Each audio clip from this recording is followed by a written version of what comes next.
Hi, welcome. It is June 10th. Hey, Heather, thanks for the chart. I was trying to print it off and just refer to it, and in fact, as I started doing the reading today and going through all these kings, I ended up making my own chart in two columns, one for Israel and one for Judah, and it was like a parade, pretty much a parade of losers. And so we're going to go through them real quickly and see what does all of this mean today and where are we headed.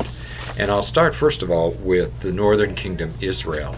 And I think some things that we have to remember about this kingdom are that it's made up of 10 different tribes. So already there are some factions here. And that probably lends itself to instability. I think something else we need to remember with the northern kingdom is that you had the capital moving from city to city. So you've got a couple of things already working against them, but that is not to somehow take away from the depravity of its leaders. We're going to find out that in the space of about 44 years in Judah, where you had two kings, here we're going to go through 1, 2, 3, 4, 5, and get to the sixth one. So that tells you a little bit about that instability. So here we go. Jeroboam, northern kingdom, he's done. Nadab, his son, comes in. And it says Nadab imitated the sins of his father, did evil in the sight of the Lord, and he lasted about 2 years. And I'll make a comment about when it says he lasted 2 years or 3 years. We have to be careful because in a Hebrew way of reckoning, a year was a year, and if you started your reign in 1 year and then ended it in another year, you were given credit for 2 years. Even if you only started your reign in the last month of the first year and lasted till the first month of the second year, we would say he reigned for 2 months. In their reckoning, he reigned for 2 years. So just know that when they say that, that may or may not be exactly how we reckon it. But anyways, Nadab lasts 2 years. Baasha comes in, and Baasha assassinates Nadab, and he's a clever man. He wipes out all of Jeroboam's descendants, ending that line. But it also says he's guilty of the sins of Jeroboam and Nadab, the worshiping of the calf image, and so he does nothing to help the situation. He does last a long time, which may say something about his cunning and his ability to maintain control. Then we move on and we come to a series of kings. Elah, who lasts 2 years. Again, remember, that's not necessarily a full 2 years. And it says, in reality, he only lasts a few months. As it turns out, he was guilty of the sins of his father, as well as being a drunkard. Zimri, a military leader, comes in and assassinates Elah. No, excuse me, not a military leader, but he comes in, assassinates Elah, sees his chance to take over. He ends up only lasting 7 days because the army rebels, surrounds him, and takes over. And then we have, moving right along, Omri, who's a military leader who comes in, obviously takes over, doesn't like what they saw in Zimri, and he ends up reigning for 12 years. And we have kind of an interesting little tidbit. We aren't given a lot of details. There's also a man by the name of Tibni. As opposed to Omri being from the military, Tibni is from the civilian end of things.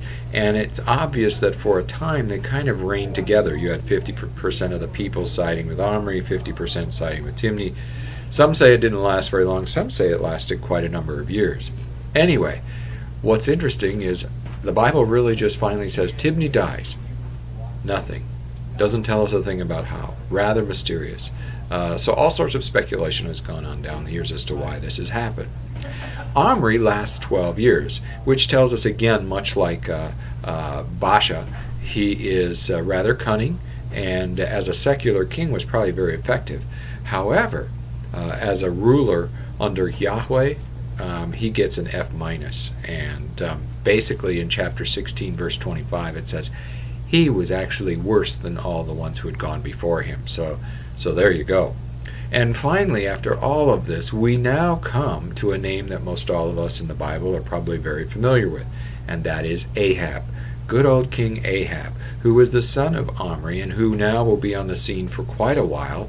And I think that's really where we'll end up with that, and I'll come back to him in a minute. I just want to turn over to the other side, to Judah. And in Judah, we have Abijah, who's also called Abijam in Chronicles. He lasts 3 years. He's the grandson of Solomon, and he's the son of Rehoboam. A number of things about him that I wrote down. He was clumsy and insensitive in his handling of the complaints of the northern tribes. He's feudal. He had a feudal attempt to force his leadership on rebels. He installs pagan high places, altars, images, and the like. And he ends up sanctioning the male and female religious prostitutes that were in the temples. And as it turns out, he squanders much of the royal treasures. So he lasts 3 years, does no good. He's replaced by his son Asa. And Asa is one of those people who actually does some good. And so we finally have a guy here who's not totally bad. He did make some mistakes. He didn't complete the destruction of the pagan influences, though he started it. He entertained a pact with Syria rather than trust in the Lord. He ended up trusting in 2 physicians rather than God at a time of illness. He imprisoned the prophet Hanani because he didn't like what the prophet was telling him, and he tried to enforce forced labor on the people. So he did a number of things that were wrong. Some of the good things he did were he banished those same perverted men and women, the religious prostitutes, and kicked them out of the country. He removed many idols. He also removed his grandmother, who was the queen mother, from her role because she was one who really brought in some of these pagan influences. He did cut down other obscene images, the scripture says. He replenished the treasures of the temple, which was a good thing. He strengthened Judah by repelling Israel's invading army. He repaired the great altar of sacrifice outside the temple. And he ultimately gathered all the people together to praise the Lord, kind of renewing that whole worship of Yahweh. So there were some good things done there. So in the space of where you had really 6 kings in Israel, you ended up having 2 through the same 40-some year time span in Judah. Nonetheless, pagan worship was abounding, and they were certainly on their road to decline. Which brings me back to Ahab.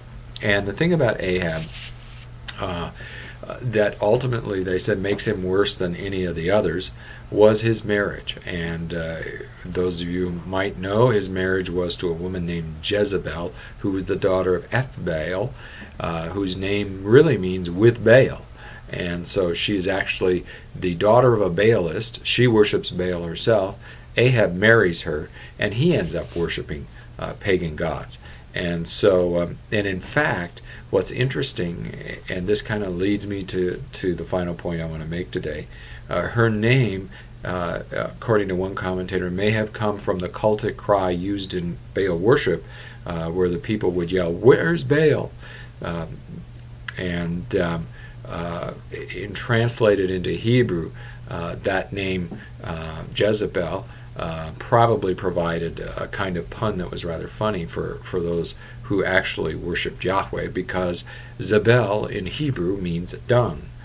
So as you can imagine, that made it kind of interesting. And that really brings me to the whole point here as we go through this list, and we're going to unfortunately have to continue processing through this.